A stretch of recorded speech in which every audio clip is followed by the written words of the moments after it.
Jordi Nadal was born in Barcelona in 1962 and holds a degree in German literature from the Universitat de Barcelona. In 2007, he founded Plataforma Editorial. In 2017, he wrote Book Therapy, Reading is Life, which has recently been translated into English by Mensch Publishing. Jordi, welcome to the Bibliophile.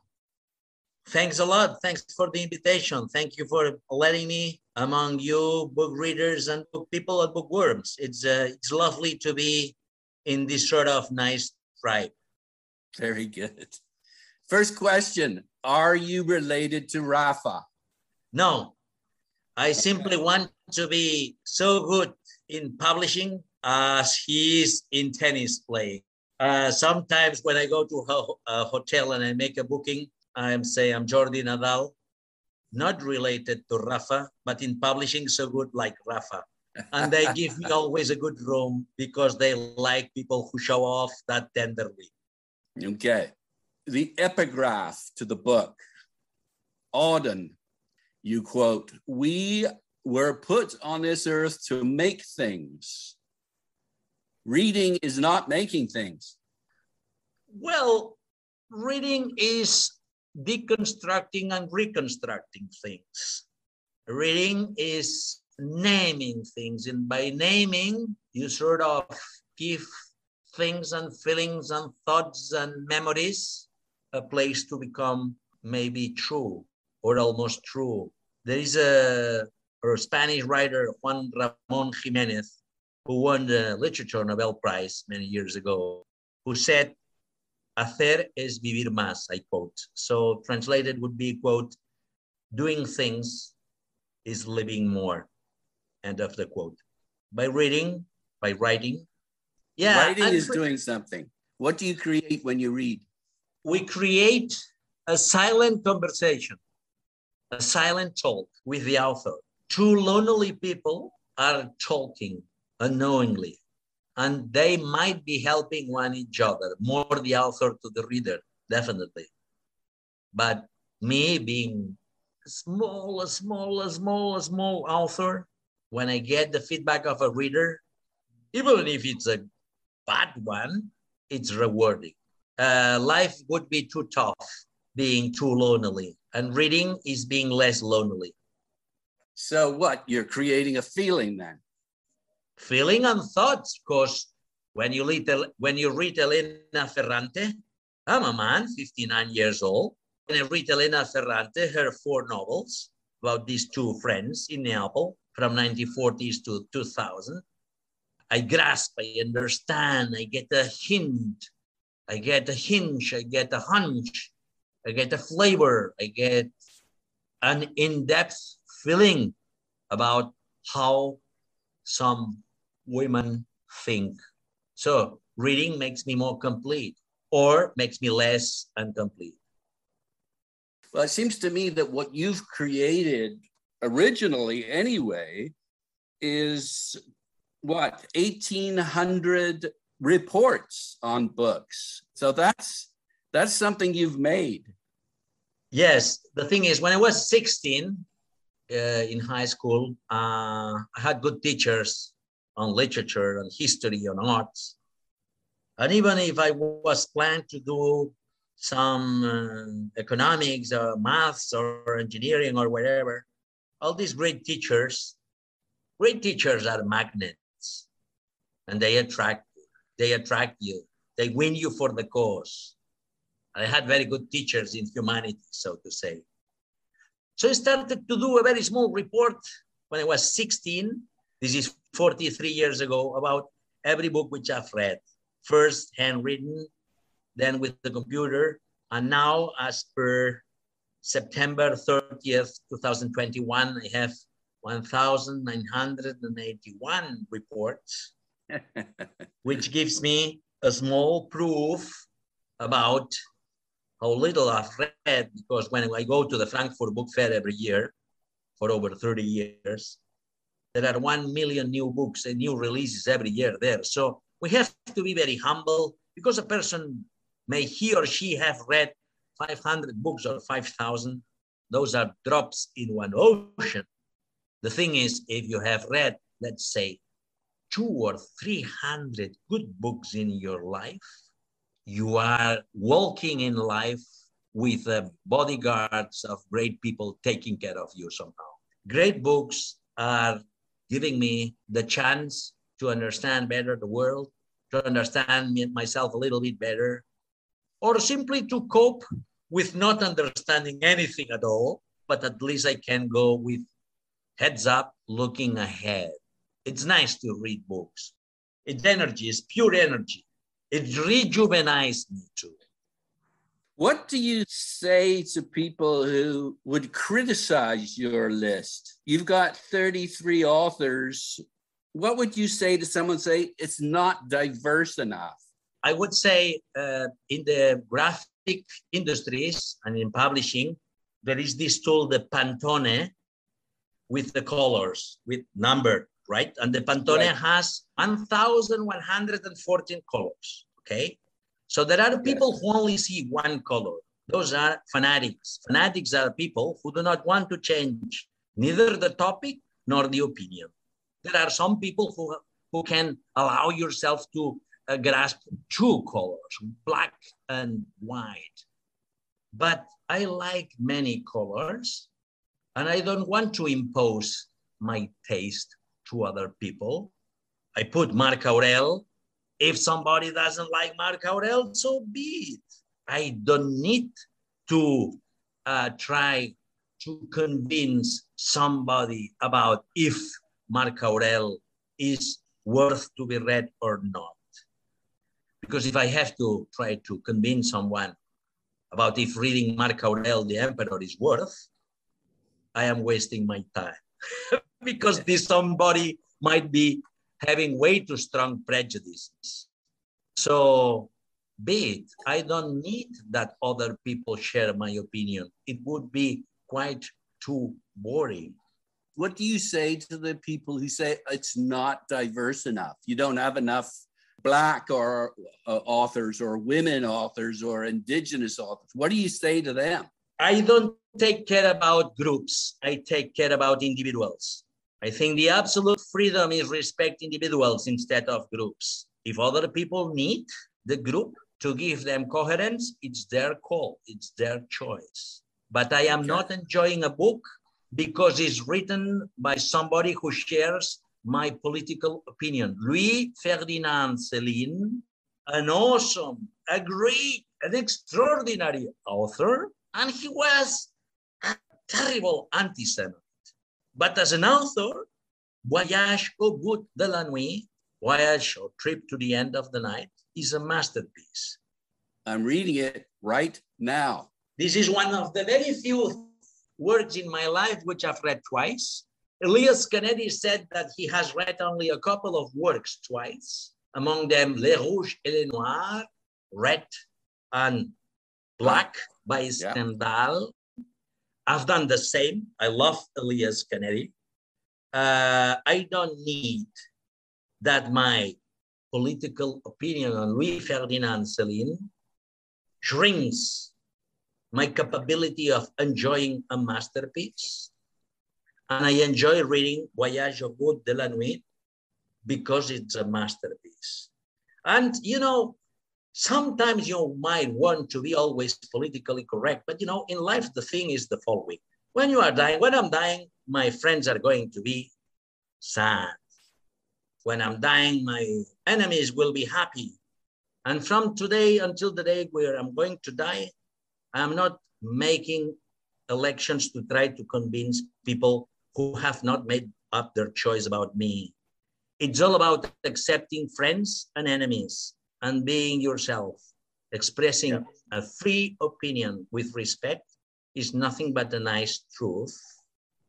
And I don't need any group to protect me, because when you choose a group, you're already putting frontiers and encapsulating you and isolating you from the others. When I'm reading Elena Ferrante, she's a hell of a writer. I love her books very much, or Natalia Ginsburg, or Marguerite Yourcenar, or Chimamanda. But I am not stuck in glue for the fact that they are women. I don't pay attention on externalities, with all due respect. The thing is, if you pay respect too much on everything, you will never say a sharp opinion. Yes. And it's high time to commit and have own opinions. The internet gives way too much power to the tribes, and the tribalización, the tribe movement all over the world, is not making any fraternity feeling growing.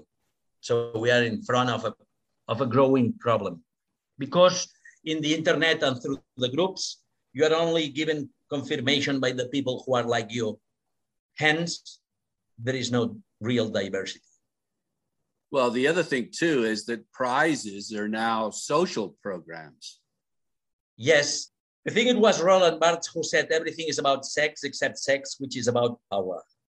So I love the French philosophers and sociologists and analysts, because France has a great culture of thought.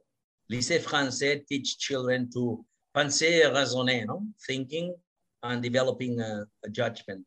That's the reason, because my third child, a daughter, now almost 10 years old, goes to the Lycée français. Every language is a vision of the world. Me being born in Barcelona, I am bilingual by birth, Catalan and Spanish, and then French, and then English, and then German came later. And the wonderful thing of being at least bilingual by birth is that if every language is a truth, being bilingual, you are born as an skeptical, because there are two truths. Yeah. And it's wonderful to be skeptical. When are you going to separate anyway? I don't think so that they are going to separate, because you put all the money into the coffers in the capital, don't you? Well, you know, I publish in Spanish. My name is Jordi Nadal, Jordi St. George Day. In April 23rd, St. George Day, in a day there are 20 million euros in sales on one day, because everybody buys for himself or herself a book or as a gift. And 4 million roses. Birthday. And Cervantes, yes. And Josep Pla, and a greatest Catalan writer. And my name is Jordi Nadal. Nadal is Christmas in Catalan. So the 2 days where in Catalonia more books are sold are for St. Jordi's Day and for Christmas. So by name and family name, I'm blessed twice, because in the book world, being called Jordi Nadal is the 2 days where more books are, or 2 seasons where more books are sold. So I was meant to be a publisher, possibly. Very good. Okay, so reading addresses our curiosity. It also stimulates a desire to share. Look what I've read. Look how wonderful it is. Look how beautiful this is, how intelligent and wise it is. So where does this desire to share what we think is great come from? When you, now because we all have a cell, time ago, if I would have found a treasure, I would have sought immediately a telephone box to call my friends, because a treasure, be it a great restaurant, be it a great landscape, or be it a great book, is palatable in your mouth, has less taste if you taste it alone. Quite often, sometimes there are some experiences which you might prefer to experience them alone. But when you find a treasure, I would have chosen to look after a telephone box. Now you grab your cell phone and you call your friends. Being a publisher is calling your friends and telling them, look what I've found for you, folks. And treating your readers, the readers of your publishing house, as friends you are not met yet, but you want to treat them as a friend. Right, but you haven't answered the question. Why do we do this? Because life is rewarding, and life is more rewarding if you feel love and share. Because when you give something with value, you are saying the other person how much do you praise him or her, how much do you appreciate him or her, and you also express who you are. When I am choosing these 33 authors, somehow I'm saying also who I am or who I would like to be. It's a matter of identity.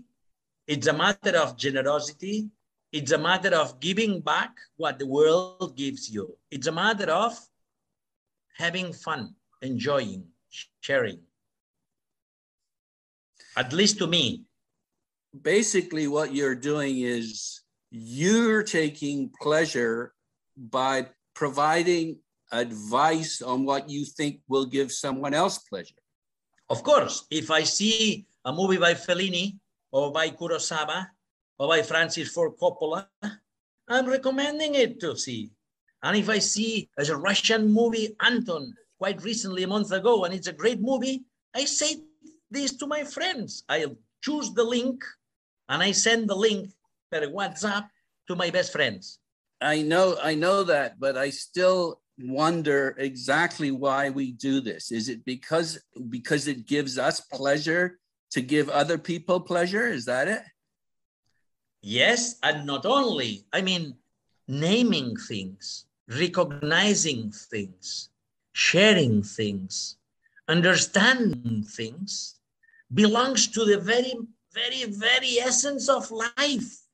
I mean, if I would be autist, I would be missing a lot. If I would feel autism, where I cannot communicate to the world, we can avoid to communicate.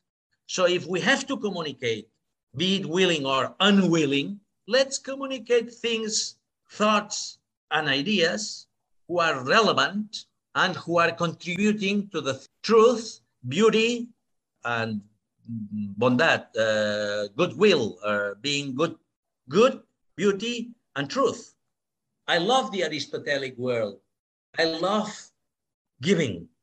There is one way in the world which is not sharing, having, and accumulating, and not sharing. But sharing is, it's funny. It's more funny to share. I mean, if I have $1 million and you share this with 1 million people, you get broke and nothing happens and you are broke.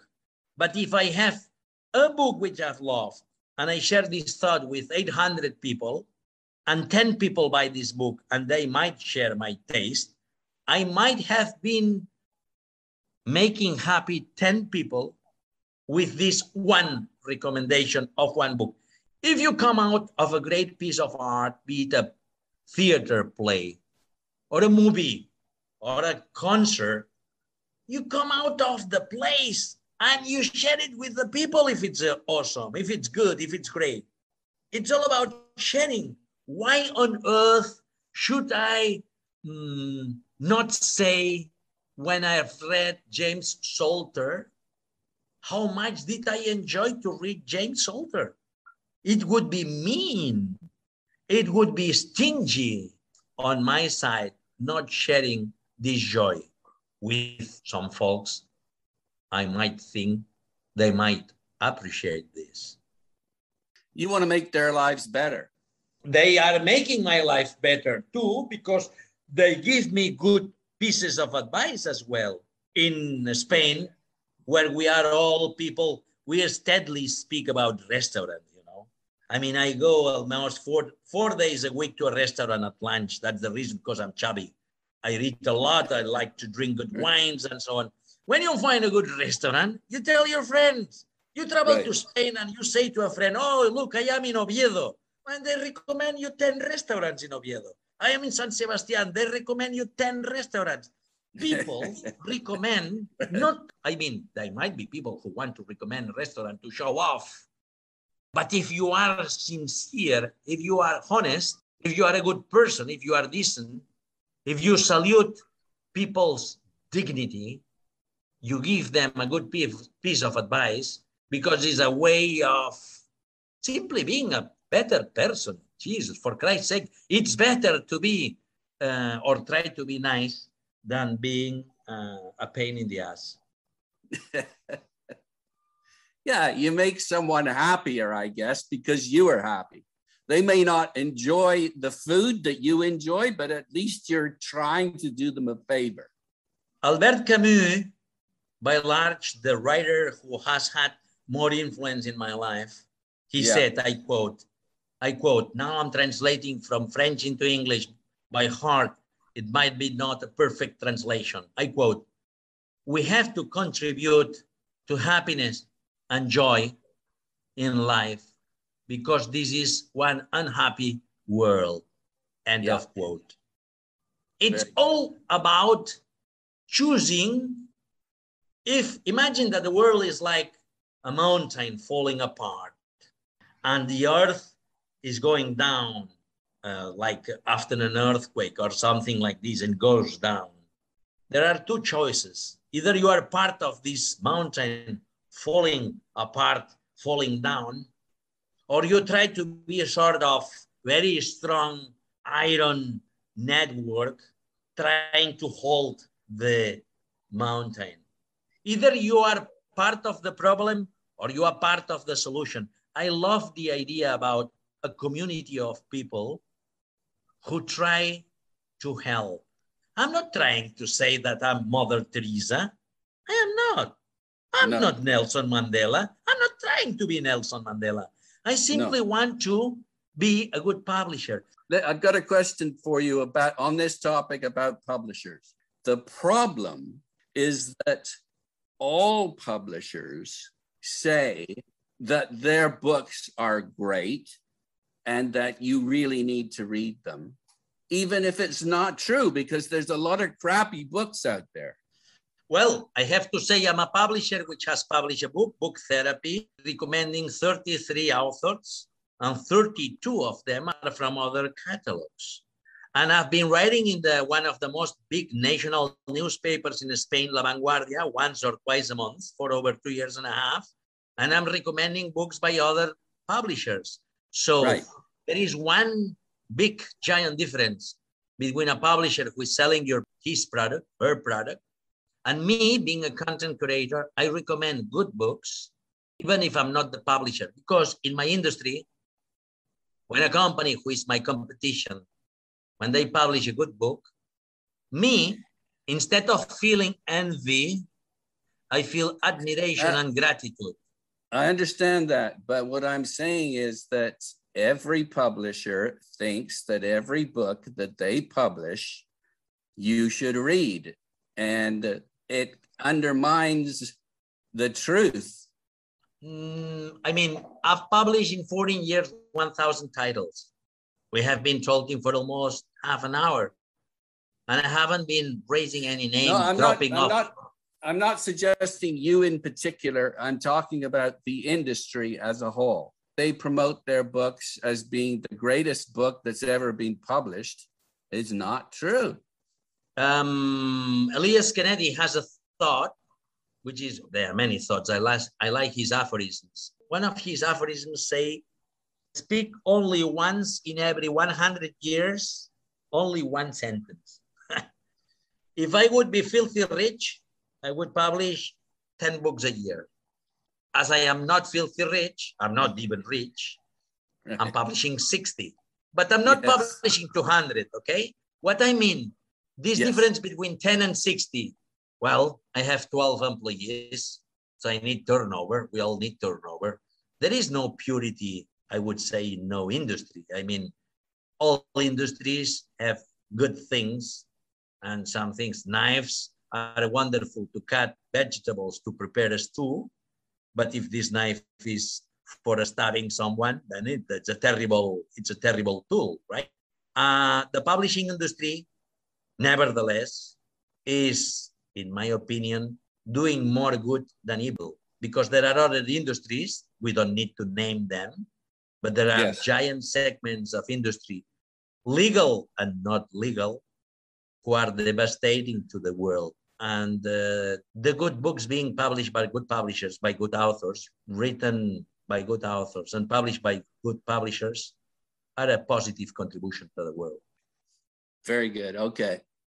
Now, speaking about contribution to the world, you say on page 22 that we read when we read well, things that are of a higher quality and which are better.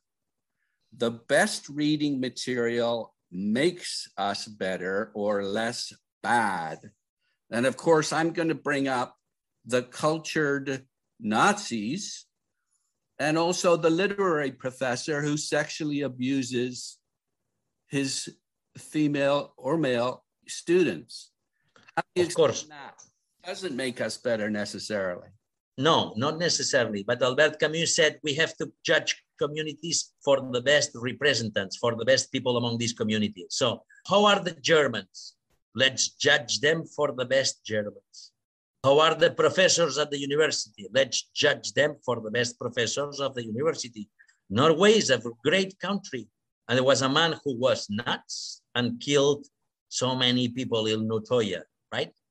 So when we talk about people from groups, nationalities, races, genders, or whatsoever, we should judge them not for the worst part of this community, but judge them or behold them or think about the best people of this community. It's something like, imagine that Jack the Ripper was a bartender. Does it mean that the bartender are like Jack the Ripper? By no means. No. And what happened in Germany between 1933 and 1945, unbearable and unthinkable and impossible to grasp. And yes, there were many people with PhDs, but the whole thing was led by a bunch of psychopaths. And democracy failed. And the tribe felt the power of the tribe. It's essential, if we have to keep balance, to give less volume to the hatred. Yes. There are many reasons for hatred, but if we follow them, we don't know where are we going to end up. You talk about the fact that reading and a vocabulary gives you more words to describe things. It's a way of understanding things better. Now, considering that humankind provides meaning, there is no meaning to our lives, objectively speaking. Why is understanding so important? Because understanding or trying to understand some lines of a poem by Auden or Larkin or Ungaretti or Paul Eluard gives us a chance to enjoy life, give us the chance to feel things more intense and or to have a wider horizon in our way of beholding the world.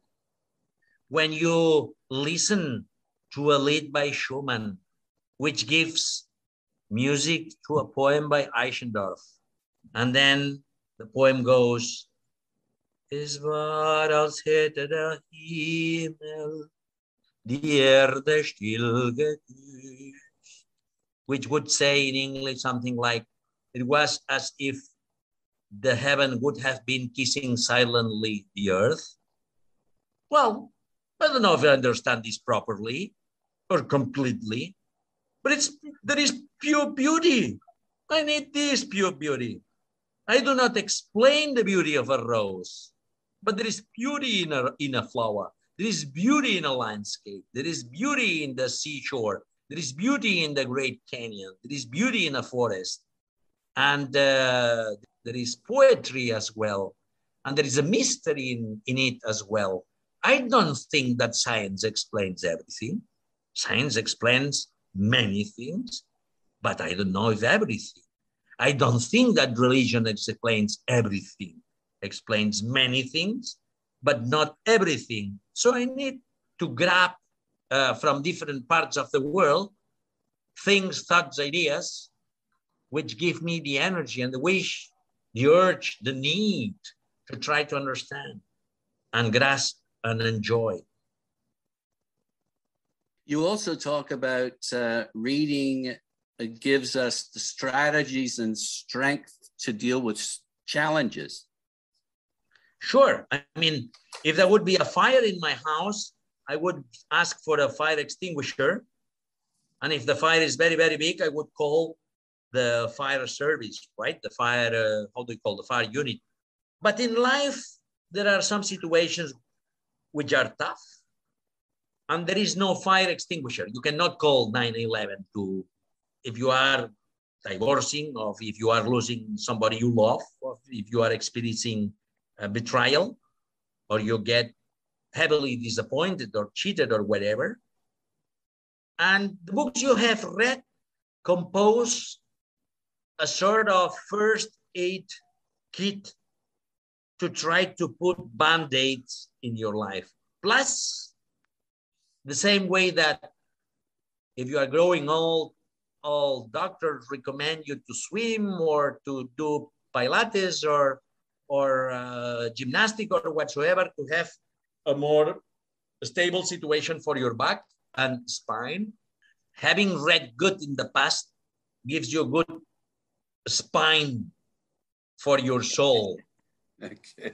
It really is. It gives you strength in your belly muscles, and it gives you the chance to go straight instead of crumble.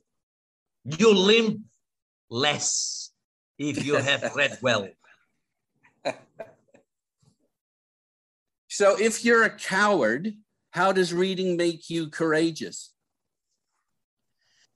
If you read Holocaust literature, for example, you find the name of Janos Korczak, a teacher who, in my opinion, as far as I know, he decided to take the infant children with him into the gas chambers for not letting them alone. And he took some children with his hands. You can't keep on being a coward after having read about Janos Korczak. But it's up your choice. It's more difficult to keep on being a coward if you have read Primo Levi or Elie Wiesel. Simply to say this from the Jewish world, I'm not only committed to the Jewish world, but in the 20th century, Jesus, if you see the movie America, but by Elia Kazan, I think it's from 1963, you could better understand the Armenian community and be deeply touched by some scenes of this great movie. Sometimes some people are cowards, maybe because they did not have the chance to meet the right people, movies or books, to discover they could be up to. But reading is a vicarious experience. You suggest in the book that it's good to have suffered, but reading about suffering isn't the same thing. No, it is not, but Rainer Maria Rilke has a sonnet, The Torsos of Apollos, where at the end he says, Du musst dein Leben ändern. You have to change your life. Reading shapes you. Yes, it shapes you.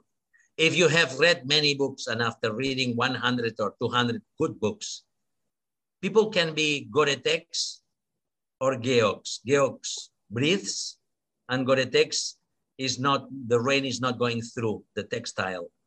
If you go through 300 books, which are like rain, like life rain, and you are not getting wet, you are not defining a person, you are defining a stone. I'm not interested in minerals when it comes to reading. Mineralogy is not my group. It's not my tribe. I'm not writing or publishing for minerals. I'm publishing for human beings. I like the way you talk about how reading helps you to become the best version of yourself, to do the good that you're capable of. You want to comment on that? I think it was Pindarus, right? Who said, become the one you are meant to be by learning this. In German, the verb is werden, to become. I love the way of books and art in general invite us, call us to become a better version of ourselves if we have the wish, the need, and the guts. Is it because it gives us ideas on what to become, or examples, or what? It gives us a chance to dare. The great things are sparks not to Xerox copy them, but to become something true, authentikos in Old Greek. The young Octavio Paz, the young Mexican writer who later on would become the Nobel Prize winner from Mexico, met many years ago Jose Ortega y Gasset, a Spanish philosopher. And Ortega y Gasset said to him, I quote, "Young man, learn to think, learn ancient Greek. And if you are not capable of this, at least learn German," end of quote. I think we have to have the guts to have the wish to think. In ancient Greek, authentikos, I think it means the one who has the truth, the authenticity, the power, the essence within himself or herself. We have to search for our authenticity. So reading sparks thoughts and ideas.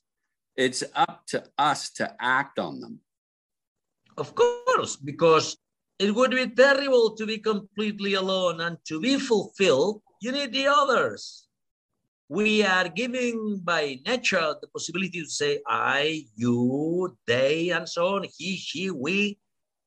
You know, I mean, we have the chance to go far away of our solipsism and be open to the others. A book is a giant gift, is the best way to cure yourself from this childish illness of so many people of thinking only about I, me, myself, my people.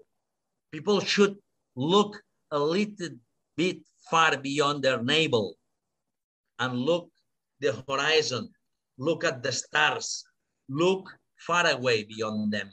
Books are microscopes and telescopes.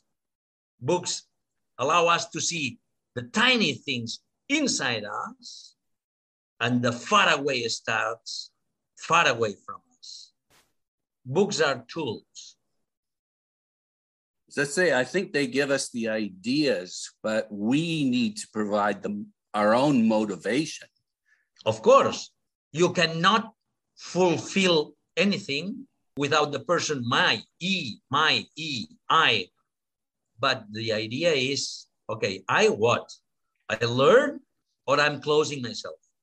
I'm open or I hate? I love or I disdain? It's your choice. And books are the possibility of finding people who give us a better way. You can walk slowly in a narrow path or quick on a highway. But the more chances you have, the more landscapes and the more routes and the more things you will discover. You say that reading gives you better questions. So what are the best questions?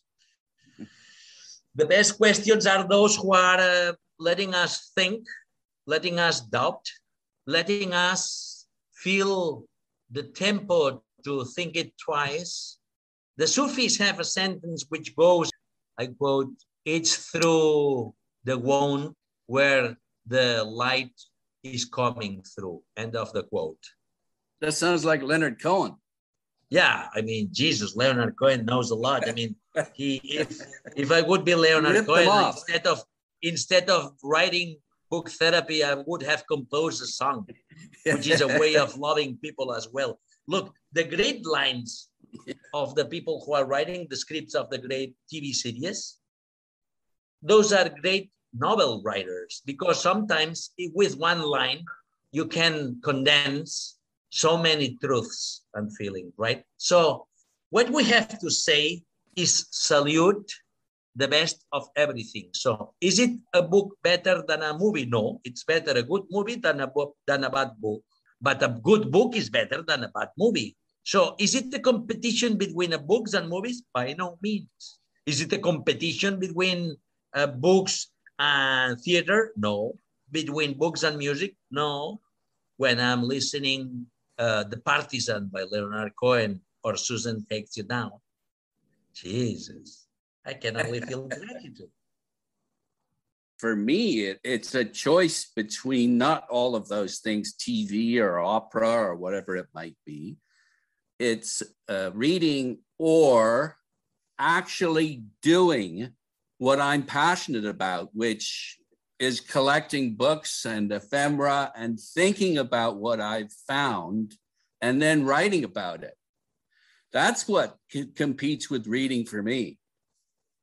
We all, when we are writing, we might know it or not, we might acknowledge or not, but we are never alone. What comes out of our pen or our computer has been influenced by all the books we have read, be it because we like them or not. You write different if you have read good books or bad books. You think different. You talk different. When you have seen good movies, if you have the gift of the storytelling, you explain the world better. Those who have read good books and have the gift of a storytelling are better politicians and better salesmen because they can explain things the way other people cannot explain. If the world is made up by words, those who master the words master the world. Just winding down here, I've got this theory about authors and books and humans, and that is that we compete for attention. The best storytellers are the best at getting attention. Look, the thing is the following. We all have seen this movie, The Impossible, the Spanish movie by Amenábar about the tsunami in Indonesia. We all recall this giant wave when the tsunami starts in Indonesia and covers and destroys everything. And then the main heroes, the main characters are trying to find each other after the tsunami. And that is all surrounded by water, but this water is impure, is filthy, is unhealthy. That's the perfect metaphor for internet. There is way too much water, but it's not pure. Whereas publishing or picking up the good books is drinking pure water like this bottle I'm showing you now. This bottle of 1.5 liters of mineral water is pure water, and I can drink this because it's healthy.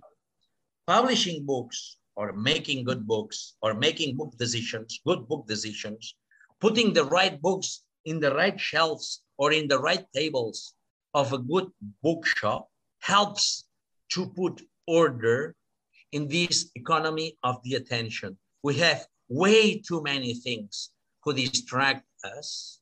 The internet is a way too much powerful weapon, which is spreading us all around, and we need to keep focus. Reading is the closest things of a secret time in a church if you are a believer, or doing mindfulness. I went to swim today, half an hour, the only half an hour in the day where I keep silent. And I like to swim for this. It's my half an hour of mindfulness moment, okay? We need silence and we need to filter. After the tsunami, we need bottled mineral water or we'll die. What do you want people to get from your book, and why should they buy it? If they like to read, in Spain there is these tapas restaurants, the gorgeous restaurants, but there are these restaurants where they have tapas, small pieces of great food. My book is the small tapas of a variety of great restaurants. Those who like to read, they're very much alike than those who like to eat.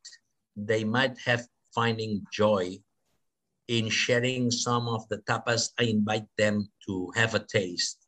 I don't want to be convincing anyone.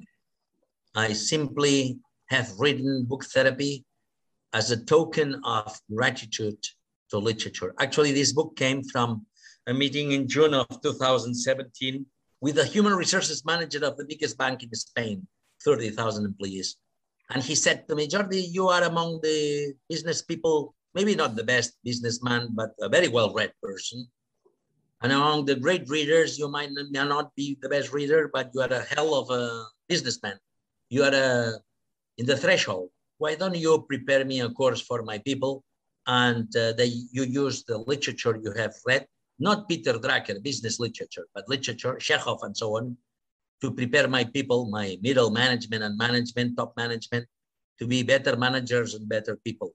And I prepared the course and I've read the book and I asked him to give me the foreword. This book comes from one invitation from a human resources manager of a 30,000 people company, bank. He gave me the challenge to think about how would I train their management. And I prepared this book. And by reading Chekhov, I'm inviting some management of a giant bank to be better managers and or better people. Give me the best piece of advice to be a better person then from your book and from all of your reading.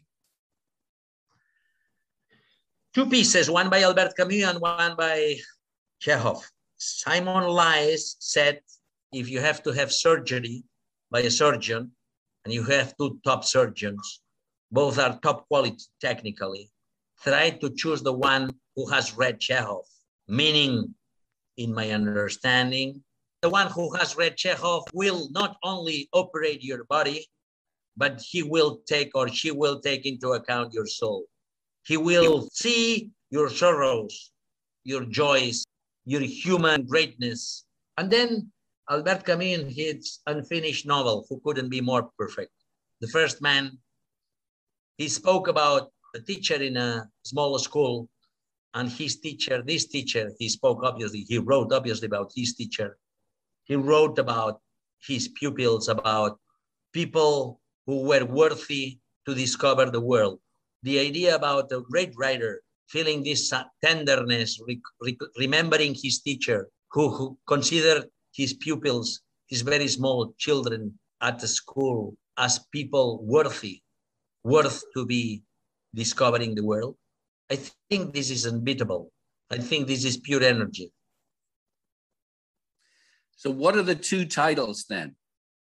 Are they short stories? Yeah, the short stories by Chekhov. Anyone in particular? Gooseberry? The lady with the dog. Yeah. There is a movie, Oči Černá, Black Eyes, by Nikita Mikhailov with Marcello Mastroianni. And then by Albert Camus, The First Man, the unfinished novel. Okay, very good. Now, just finally on your acknowledgements, you say you're acknowledging my team at Plataforma because there could be more or less of us, but no one better than us. That's pretty confident. Well, I have a great team for many reasons. First, they keep pace with me, which is not that easy. And secondly, they're great professionals, full of passion. And third, you cannot reach the moon only with your work. And in Apollo 11, there were many people working on this. And in launching Plataforma and publishing 1,000 titles in 14 years, I've had a hell of a team, and I thank them.